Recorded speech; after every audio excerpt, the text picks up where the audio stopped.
The Coach O Show with Luke Tasker. Hey, Ticat fans, and welcome to the Coach O Show with Luke Tasker.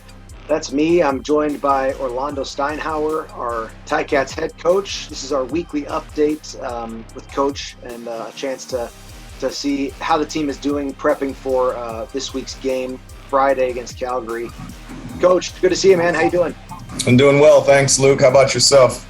I'm doing great, man. Hanging in there. Looking forward to this Friday, although it feels like I've been crossing the border like every other day to come up for a Ticats game because it is crazy. So this is the third game, and following this, there's a Wednesday match which will make for 4 Ticat games in I think it's 17 days or something like that. What's your take on that scheduling?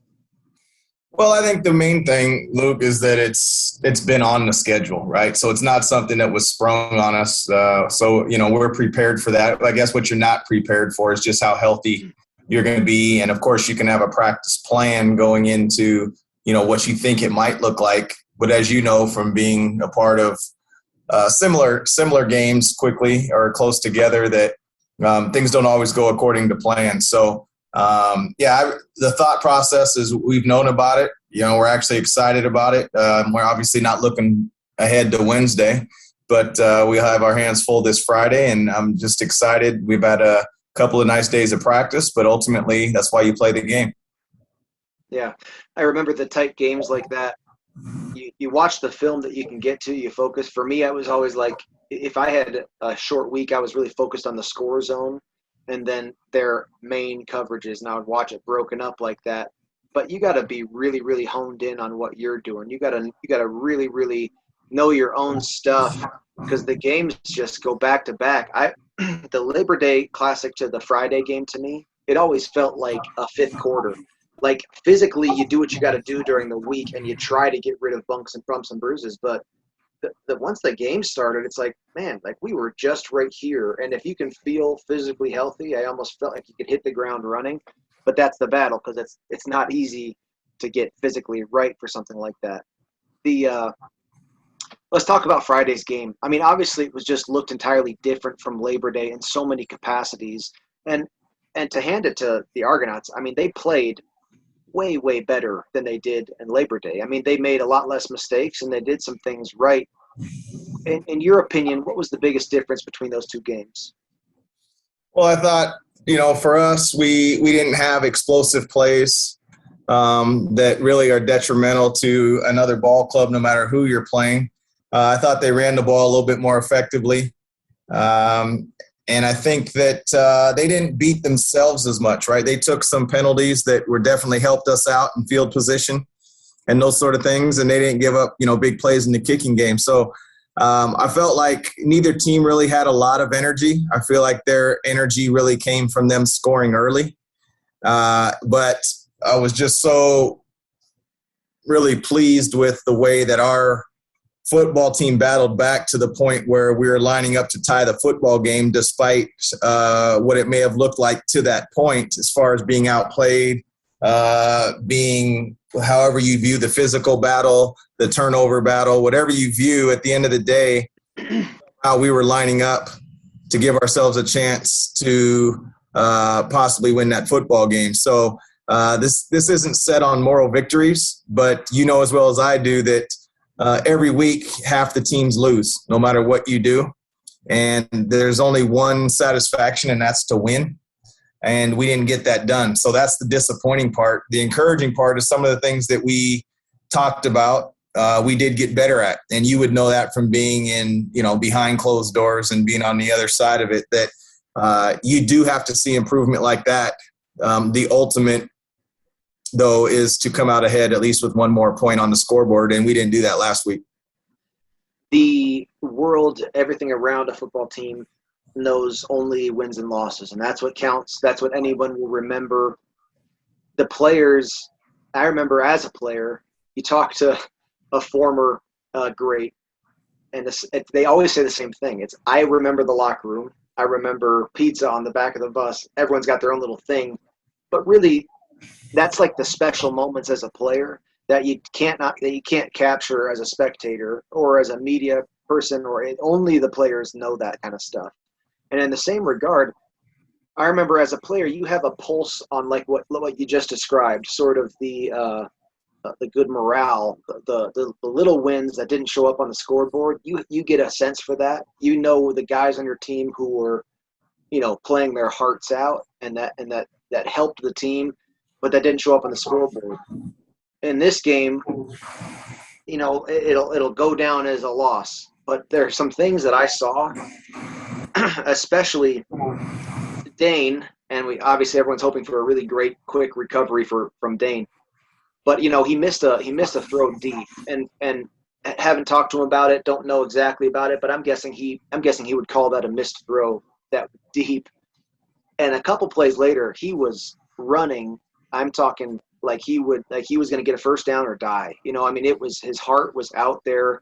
He was playing his guts out. And then as I watch it, it just gives you a sense of, that's a guy who just is dying to win the game, dying to do what he can. And it's hard to make great plays after you've made poor plays or made mistakes. But that's that little morale, little small victories that aren't going to ever be remembered or show up in the scoreboard. But in a locker room, it goes a long way when you see guys going all out for their teammates like that. 100%. It's huge. And Dane was gutsy out there, and it showed up. There were some defensive plays that were really impressive. Ackland, Unger, and Early at the end of the game leading up to the touchdown were just gutsy, hard-nosed plays. It was great to see. I've described you before, and I think it was in our first episode of the Coach O Show. You are a positive guy in my opinion, and people would say that of you. But I don't like to just leave that alone, because I think there are some people who are positive beyond the point of realism, and you are always going to call a spade a spade. In the locker room after the game, in day one of this week, what was your tone to the team about Friday's game? Yeah, I just, once again, Luke, I appreciate those comments there. But yeah, I am a positive person. I'm not going to sweep things under the rug, though. And we're going to address, as we call it, the elephant in the room every time, and hold people accountable, and including myself and our staff. And that goes for the equipment people and the therapists and everybody involved throughout the organization. Like, it's a we thing. We're in this together. And when you start dividing, you start lessening your chances of winning in the ultimate team sport. And we won't leave those things to chance. So the messaging to the team is real simple. Like, if we're going to turn this thing around the way we want to, which everything we want is still in front of us, right? There wasn't anybody who made the playoffs. There wasn't anybody who's eliminated. We should all feel a sense of disappointment, that sick feeling in the stomach. That means we have the right people. That's just part of what it is. We shouldn't be okay with that result. And at the same time, if we would have found a way to have one more point, we shouldn't be satisfied with that outcome, because as we all know, the perfect game has not been played yet, and I don't think that it ever will. That doesn't mean we don't strive for it. So the messaging is to stay together. All we can control is day one of practice, when it was day one. Let's go out there and win that day, do it the best of our ability, and don't leave it to chance. Don't say, well, I'll do it better tomorrow. And then day two, we went out there today, and the same messaging was that, like, we're going to do it together. Let's not do it divided. And each one of us have to answer to ourselves. You can fool other people, right? Make it look like this, but you can't fool yourself. So if you can't look yourself in the mirror and know that you've given it your all, then you're cheating yourself and ultimately cheating the team. So that was the personal challenge. And, so far, I'm pleased with it. But at the end of the day, the football game will always come down to execution. But as far as the other things, we won't leave those to chance. Control what you can control. It's so interesting. It's almost like we try to paint stories, and we try to tell, paint a picture of what's happening in a season. But exactly like I know, the things that it takes to win have never changed, and they don't change whether you lost last week or won last week. What it takes to win this week is always going to be the same. And selfish players hurt a team. Selfless players are great for a team. We're just talking about sports that have always been and will always be. It's a beautiful part of football that these things are hard to do, but they're very simple to wrap your mind around when it comes right down to it. It's just about doing things the right way. Excited to see the turnaround for this week. But one of the interesting takeaways from this last game, to get a little bit more details here, a story that's developed through this season as we've watched these games has been the Ticats defensive run stop. And it's almost been a black or white scenario where you have games like Winnipeg at the start of the year, Sask a little bit, but then Toronto in Toronto on Friday, and those teams had some success in the run game, some real substantial explosive run plays. But then Labor Day in Montreal, it was, an absolute desolate run game for both of those opponents. Can you speak a little bit to the drastic difference there? Well, I just think that the word that you're describing is what we're looking for is consistency. And I think that's what you're trying to do throughout football is be consistent.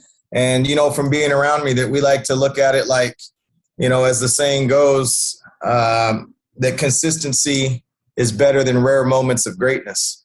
And I think what you're talking about with the black and white is that we've been great in some rare instances, and we're looking to be consistent in all facets. You're referring to the run game, and that's just one of those facets that we are looking to be a little bit more consistent on. And I think the only comment I would really have to that is that it's not like we sweep it in under the rug. It's been addressed.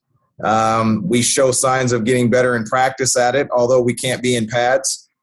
So your ultimate measure of improving on those things is ultimately the game. We go into this week. It looks like David Watford will be taking at least some reps. I know that's not totally set in stone yet. For a young quarterback, if it is his chance to get some extra playing time this week, is it your mindset as a head coach? Do you take that during the week sometime to address to have David aside and do you have a message for him one-on-one, or would you rather sort of take a back seat and let him his mental state kind of be whatever he wants it to be? Yeah, so for me, the approach that I've taken is to just let him and Tommy in the quarterback room do just as they do every week. Mm-hmm. Aaron, do your thing. Yeah, I'll have a conversation with him at some point, but the last thing I want him doing is thinking about something I may have said, whether positive or not, in the back of his mind when he's trying to take a drop or when he's going to sleep at night. If David's the guy, we want David to be David. And so I chose not to address him early in the week. He's aware of everything. If he's the guy, that even if he's not, he's going to have to be ready to play. And so that's why we've given him a bulk of the throws and the plays, because Jeremiah is likely to knock the rust off a lot, quote unquote, easier than David if he didn't have any. Right. So, and then to be honest with you, we'll keep Jeremiah on a quote unquote pitch count. It's not important that he sits there and makes all those throws. It's more important that he's getting the reads. So, I'll have, if David ends up being the guy, I'll have a quick conversation with him, but that's after everything's done and set. Just want him to relax and go in there and do his thing. Yeah. I always felt like in these situations where, when I was receiver and there's some kind of change at the quarterback position, I always felt like I wanted to, in a way, remind that quarterback that it wasn't entirely on him. Like I loved making that quarterback know, like, hey, you got me here. I'm gonna be where you think I'm gonna be. I'm gonna have a very quarterback-friendly body language on the field at my routes. I love that phrase where you kind of just make quarterback feel real comfortable the way you're sitting and the way you're looking at him downfield.